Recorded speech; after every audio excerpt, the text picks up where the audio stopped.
Hey everybody, welcome to this video which is named iOS 13.2 about 1 week later of using it. Well, in this one I'm gonna go over the things that have happened and really have an impact on me and what really make a difference, like what new features actually changed the way how I use my iPhone after updating to the 13.2. Let's begin.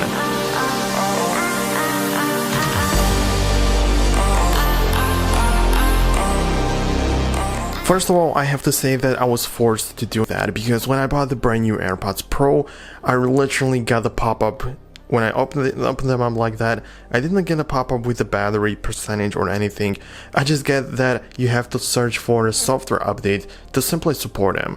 Of course, technically speaking, you would be able to connect them, but for example, you wouldn't have the control right here.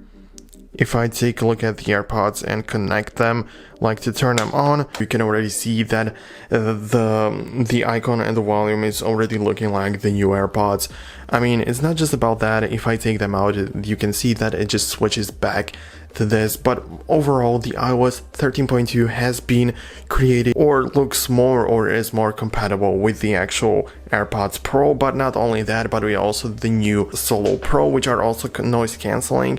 If you want to go a little bit deeper on the topic of the new AirPod and the new headphones in general, like the Beats, then take a look at some of the videos that I have where I talk about the AirPods Pro, why you should get them, why you shouldn't get them. But anyways, let's move on and let's focus on the iOS 13.2. One very practical thing that I really use is the new controls in the camera settings of an iPhone, where using only the tapping on the frames per second thing, you can actually change them. And you know, when you hand your phone to someone, they constantly think that it's a normal thing. They're just gonna tap on it and expect them to change. But for iPhones, it hasn't been here, and it's quite a big deal actually.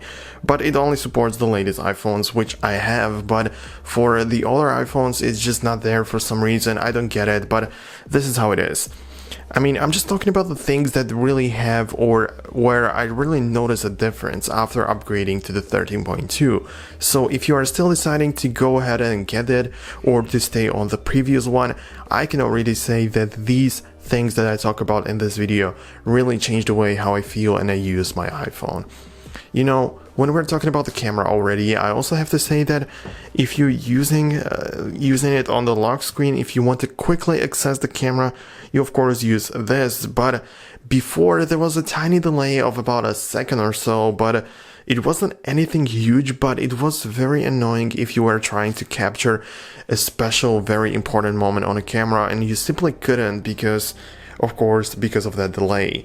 And now it is gone. You can see it's quick and snappy like that. It could be even a little bit faster in my opinion, but it's definitely better when you compare it to what we had before. By the way, if you are new here on this channel and if you don't want to miss future videos, future content, and future stuff regarding iPhones, Apple, and everything in general, then smash the subscribe button as hard as you can and let's continue with the video. Also, a great part of the iOS 13.2 are the new emojis, which are great, but I don't really feel like I feel the difference right now because I generally don't use new emojis once they come out because of one reason. I don't want to keep thinking about if the other person actually has the new iOS already, or does the person I text to have an Android device, because if they do, you can't forget about it. You can't forget about sending them the new pinching emoji or anything which has been new or which has been added in this version. But you know, some of the most popular ones like the yawning face emoji, which is right here. Of course, it looks cool and it's just great that Apple is constantly adding new emojis to our keyboards, and I just really like it, but it's gonna definitely take some time until it's gonna be like fully integrated into our phones, until I can actually use this emoji and send it to a person and the actual person actually sees it properly. Of course, if the person I'm texting to already has the 13.2, there's not going to be any problem. But like I said, it can easily happen that the person just gets the question mark or the square representing not supporting the emoji. When it comes to the performance, the iPhone feels very fluid, but it felt like that even before. I did not really notice a huge change. Every time there's a new update, we always go like and be like, is it really faster or is it like a placebo effect? I don't know. I feel that it's a tiny little bit faster, but like I said, the animation when you were going, for example, from the home screen to the camera has been definitely just removed, and the delay is gone. I don't really think that the difference in speed is huge. One tiny little change that I actually really like is, for example, if you want to delete the apps, previously you would have to hold down on the app and you would just have to sort of grab them around, start to make them move, you know, like that, and now they wiggle, so you can click on the X icon.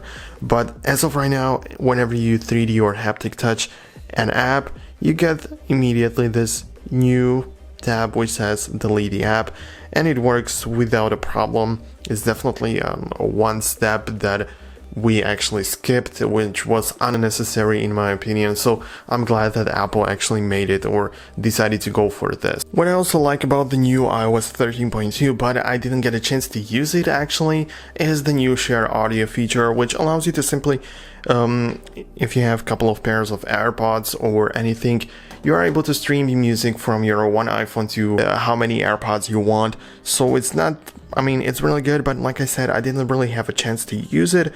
So you go like this and you can pick from all of the available devices to stream music to, and you can use as many as you want. So it's great, but I didn't really use it, so I just cannot give you my honest thoughts about it or anything. But this was everything what I noticed about the 13.2. Of course, there are plenty of hidden small little changes, but I just wanted to see and tell you guys what really matters after using the iPhone for about a week or so.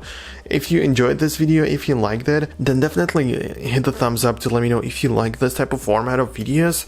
I'm not sure if you would like to see more content like this, so if you would, then leave a comment saying that you want to see more videos like this, or comment what you think about the version of iOS, and perhaps just let me know what you think about this overall. So thank you so much for watching. I hope you enjoyed it.